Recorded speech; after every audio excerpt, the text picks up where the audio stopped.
brought it up. I mean, you bring out the mother, you bring out some of her issues and some of the things that she struggled with. You brought out a little bit with the sister, you alluded to it, and then you actually mentioned this in the book, and I heard you get to give your Gospel Coalition video about this, because you said the book's not just about him, it's about Jonathan Edwards, it's about Leslie Newbegin. I mean, you go through a whole litany of different people, and you mentioned, though, the high point was his brother's death. Talk about that for a minute. I knew enough to be able to ask.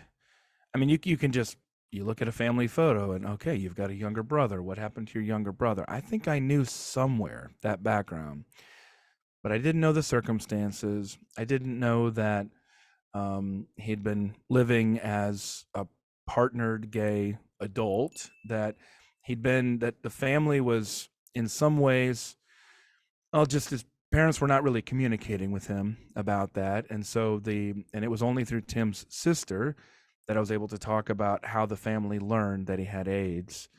And not only that, but he got AIDS from his partner after he had been teaching safe sex practices to other gay men. So, and then of course I did not have any idea about the circumstances of his brother's conversion in hospice, or his parents coming there to minister to him for all of his final days.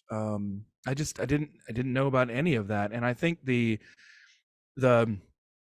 emotional part of it is that we're close with our siblings in a way that we're just not to anybody else. Doesn't mean we're closer. It's just they have a unique vantage point, pretty unvarnished view of us, and they have a kind of unique experience in relation to our parents as well, and just understanding that. And just to imagine, what would Tim Keller say at his younger brother's funeral? That just felt like an important thing to be able to ask. And as it turned out in the book, I'll leave a little bit of mystery there, but it turned out to be more important than I understood when I asked that question.